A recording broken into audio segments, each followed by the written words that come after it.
Kozi 20 zenye ajira nyingi Tanzania.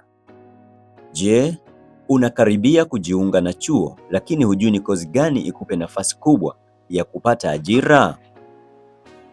Je, kuna kozi ambazo waajiri wanahitaji zaidi kuliko nyingine? Na je, ni kweli kwamba baadhi ya kozi zinaweza kukupa fursa za kazi serikalini, sekta binafsi na hata kujiajiri kwa wakati mmoja? Katika video hii nitakutajia kozi 20 zenye mahitaji makubwa ya ajira Tanzania, fursa zake na maeneo ambayo wahitimu wake huajiriwa. Hakikisha unatazama hadi mwisho kwa sababu kozi ya mwisho ni miongoni mwa kozi zinazokuwa kwa kasi zaidi duniani kwa sasa. Karibu Jack Media TZ. Kuchagua kozi ni moja ya maamuzi muhimu zaidi kwa mwanafunzi. Kozi nzuri siyo tu inayokuvutia, bali pia inayokupa nafasi nzuri ya kupata ajira au kujiajiri baada ya kuhitimu. Orodha hii imezingatia mahitaji ya soko la ajira Tanzania, sekta zinazokuwa kwa kasi pamoja na fursa zinazopatikana serikalini na sekta binafsi. Tuanze. Ya kwanza ni medicine, udaktari. Madaktari wanahitajika katika hospitali za serikali, hospitali binafsi, mashirika ya afya, taasisi za utafiti.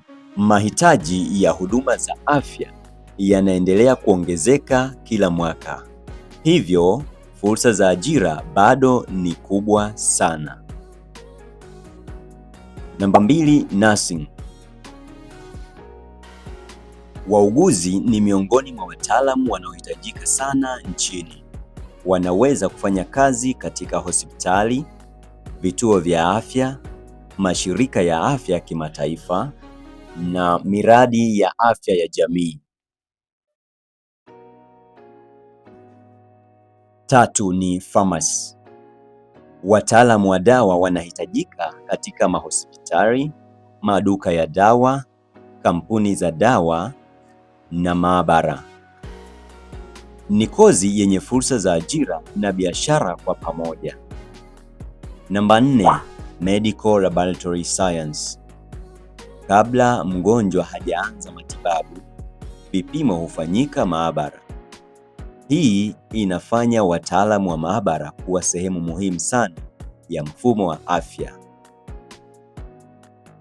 Namba 5, computer science. Dunia sasa inaendeshwa na teknolojia. Wahitimu wa computer science wanaweza kufanya kazi kama software developer, system analyst, database administrator, cyber security specialist. Namba 6, information technology, IT. Karibu kila taasisi leo inahitaji wataalamu wa tehama. Fursa zipo katika benki, serikali, kampuni binafsi, mashirika mbalimbali. Namba 7, cyber security. Kadiri matumizi ya teknolojia yanavyoongezeka, ndivyo mahitaji ya kulinda taarifa yanaongezeka. Hii ni moja ya fani zinazokuwa kwa kasi duniani. Namba 8, data science na analytics. Makampuni yanahitaji wataalamu wanaoweza kuchambua taarifa na kufanya maamuzi kwa kutumia takwimu. Namba 9, civil engineering. Wahandisi wa ujenzi wanahitajika katika miradi ya barabara, madaraja, majengo, reli. Kadri maendeleo ya miundombinu yanavyoendelea, mahitaji ya wataalamu hawa yanaongezeka. Namba 10, electrical engineering. Sekta ya umeme na nishati inaendelea kukua.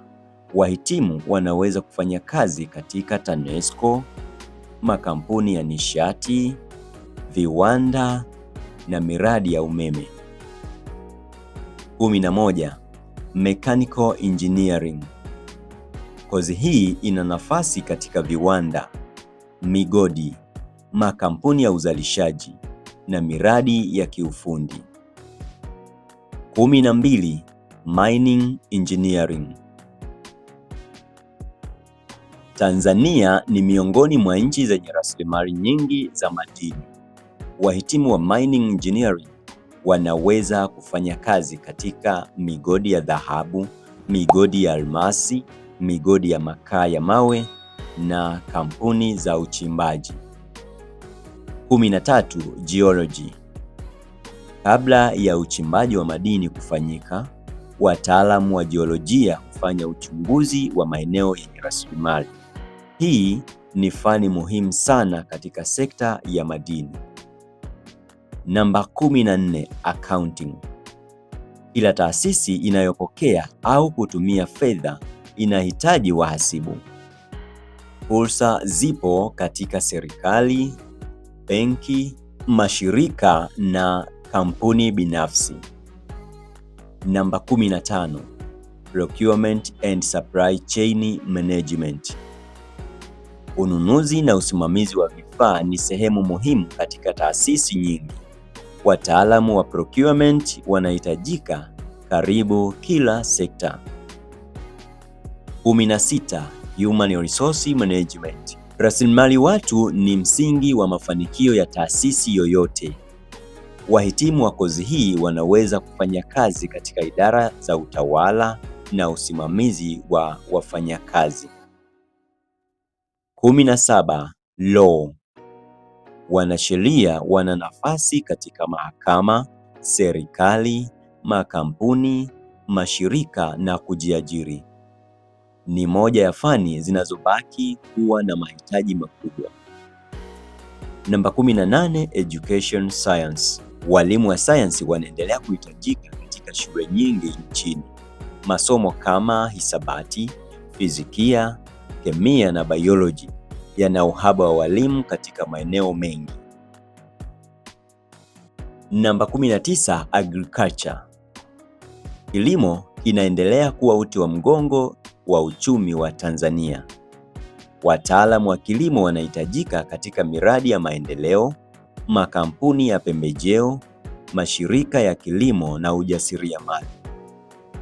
20. Economics na Statistics. Taasisi nyingi zinahitaji wataalamu wa uchambuzi wa uchumi na takwimu. Wanaweza kufanya kazi katika benki, serikali, mashirika ya utafiti na taasisi za fedha. Kumbuka, hakuna kozi inayoweza kukuhakikishia ajira kwa 100%. Mafanikio hutegemea umahiri wako, uzoefu wako, ubunifu na kujifunza ujuzi wa ziada. Lakini kozi hizi ni miongoni mwa kozi zenye mahitaji makubwa zaidi katika soko la ajira la Tanzania kwa sasa. Je, wewe unapanga kusoma kozi gani? Andika kwenye sehemu ya maoni hapo chini. Na usisahau kulike video hii, kusubscribe kwenye Jack Media TZ na kuwasha alama ya kengele ili usikose video nyingine za elimu, vyuo, kozi na fursa za ajira. Kila hatua ni maarifa na kila maarifa ni nguvu. Tutaonana kwenye video inayofuata.